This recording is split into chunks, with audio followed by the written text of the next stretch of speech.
E nossa aula síncrona de hoje, nós vamos conhecer um pouco da história dessa importante atividade da gestão de pessoas, a avaliação de desempenho.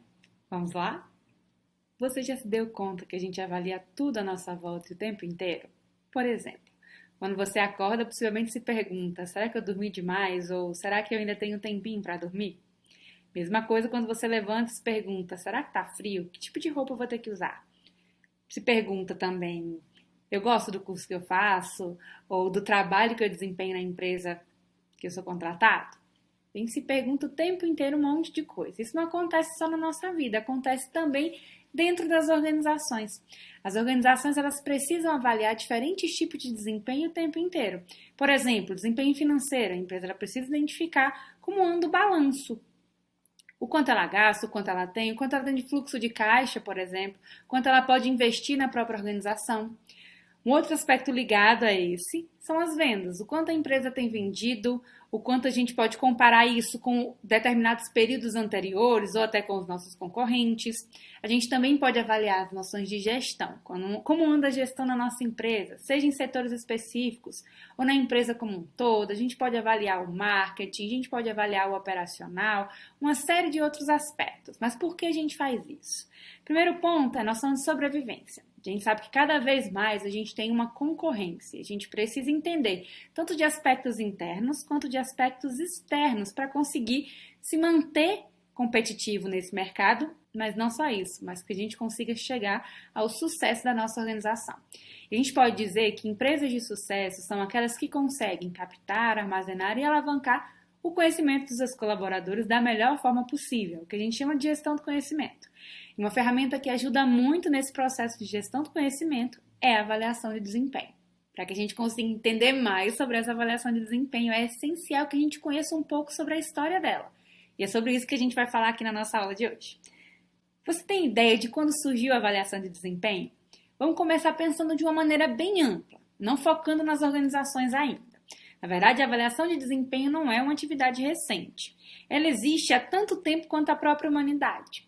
Como assim? Desde os primórdios, a gente pode dizer que a avaliação ela é um conceito, ela é um aspecto muito próprio dos padrões culturais. Vou dar um exemplo disso claramente. Você possivelmente já foi recompensado quando era criança porque se comportou da maneira adequada, seja porque tirou um 10 na prova ou porque se comportou direitinho como esperado por seus pais ou por qualquer pessoa que estivesse responsável por você naquele momento.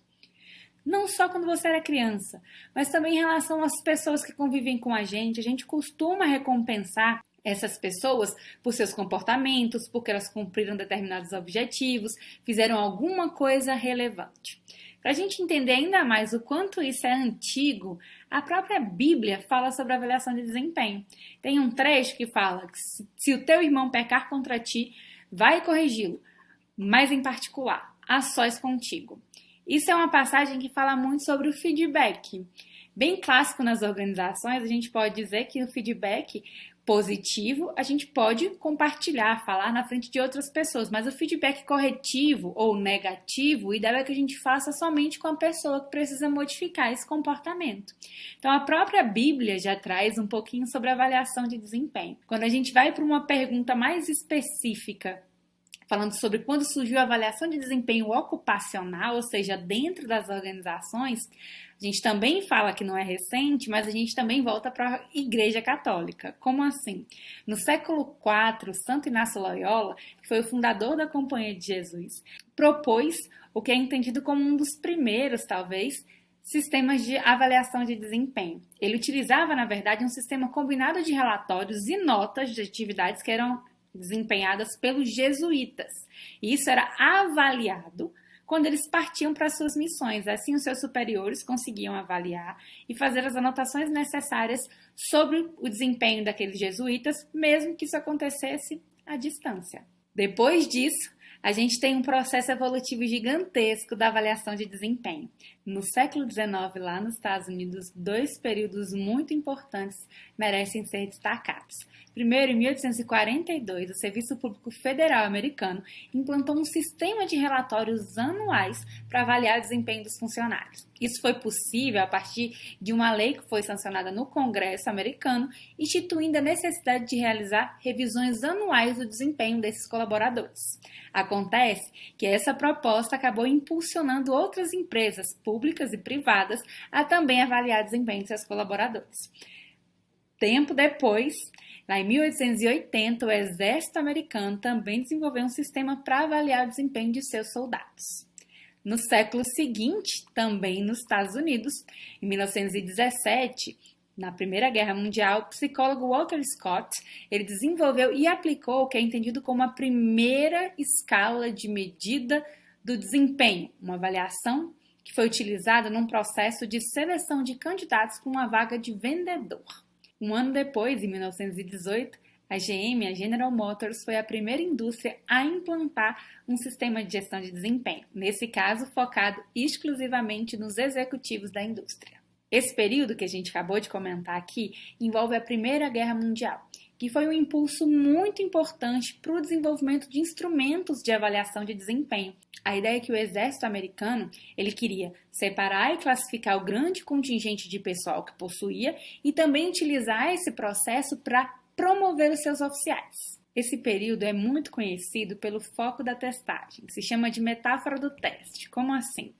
A importância do instrumento era tão grande, a busca por bons instrumentos era tão forte, que acabava muitas vezes se esquecendo de investigar variáveis contextuais, ou seja, variáveis que envolvem esse desempenho, que influenciam esse desempenho, tanto quanto a necessidade de qualidade de um instrumento. Esse período foi muito forte desse foco na testagem até a década de 50. O período pós-Segunda Guerra Mundial, a partir de metade da década de 40, também é muito importante para a divulgação da avaliação de desempenho. Ela era muito utilizada pelos países que buscavam a sua reestruturação e, para isso, precisavam garantir o aumento da produtividade de suas empresas, de suas indústrias. Para isso, utilizavam o sistema de controle que era proporcionado pela avaliação de desempenho. Na década seguinte, um nome muito importante, o guru da administração, Peter Drucker, propôs a administração por objetivo, que foi uma mudança drástica no processo de avaliação de desempenho. Você possivelmente já ouviu falar na administração por objetivo e ela focava muito na participação do colaborador, inclusive na definição dos objetivos pelos quais ele deveria buscar atingir num período específico. Isso foi extremamente importante para a gente pensar que não necessariamente precisa vir de cima o estabelecimento desses objetivos. Um gestor pode conversar com seu colaborador e identificar onde, como ele vai chegar naquilo que foi especificado pelos dois. Já na década de 60, duas vertentes foram identificadas na investigação sobre a avaliação de desempenho. A primeira delas continuava centrada na medição, na construção de instrumentos, qual era o melhor formato para fazer essa avaliação de desempenho. E a segunda dela focava mais especificamente nos impactos que essa avaliação de desempenho teria na vida desse trabalhador. Na década de 60 havia essa divisão, essa cisão entre essas duas vertentes. Na década de 70 houve uma reaproximação delas.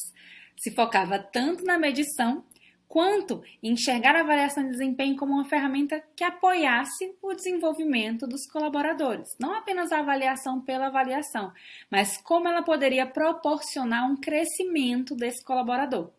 As pesquisas nessa época focavam sim no refinamento dos instrumentos de avaliação de desempenho. Buscavam cada vez mais instrumentos que fossem mais exatos, diminuir os erros de medida de uma forma incansável. Mas o que a gente pode identificar é que essa luta na década de 60, 70, pelo instrumento perfeito, ela não foi vitoriosa. A gente tem sim bons instrumentos hoje, mas não existe um instrumento perfeito. Na década de 80, o foco nesse processo passou para o avaliador. Se a gente não consegue construir instrumentos perfeitos, vamos melhorar esse processo enxergando os problemas que a gente pode identificar em quem avalia o desempenho, ou seja, em quem vai utilizar esses instrumentos que a gente se esforçou tanto para criar. Nesse foco no avaliador, a gente vai investigar os esquemas cognitivos, como essa pessoa percebe o desempenho e o próprio instrumento, quais são os vieses que ela pode ter, os vieses inconscientes ou os vieses cognitivos nesse processo. Por exemplo, ela pode tender a avaliar mais positivamente aquelas pessoas com as quais ela se identifica. ela pode também avaliar considerando apenas os desempenhos mais recentes, né, o efeito de recenticidade. Existe uma série de outros vieses que começaram a ser investigados, inclusive processos de treinamento para minimizar esses vieses do avaliador.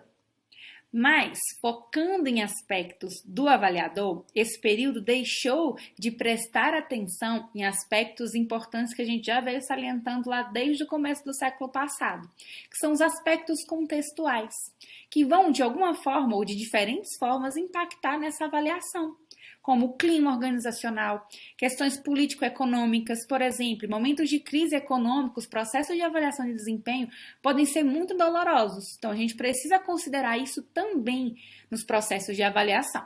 Dando um salto no tempo e chegando a hoje, na atualidade, 4 elementos básicos precisam ser considerados em um processo de avaliação de desempenho. A gente precisa entender quem é essa pessoa que está sendo avaliada. A gente precisa entender como se dá o processo de julgamento desse desempenho, como é que esses avaliadores fazem isso, então focar no processo em que o avaliador investiga isso, quem é o nosso avaliador, que características ele tem, mas também considerar o contexto do comportamento. Então, focando nesses 4 aspectos na hora de construir o nosso processo de avaliação de desempenho, é muito mais fácil que a gente tenha sistemas mais justos e realistas. Então, a gente pode colocar que uma visão atual da avaliação de desempenho implica que ela é um processo psicossocial, ou seja, não é apenas o sujeito envolvido, envolve uma série de elementos extremamente importantes. Isso faz da avaliação de desempenho uma atividade que se desenvolve num contexto específico e esse contexto precisa ser considerado. A principal tarefa, então, da avaliação de desempenho envolve compreender diferentes forças que estão em operação nesse contexto específico e como elas vão influenciar o desempenho e a aferição, a investigação desse desempenho. Espero que o conteúdo tenha ficado claro para você. A gente se encontra na aula síncrona para aprofundar mais conteúdo e tirar dúvidas. Até lá!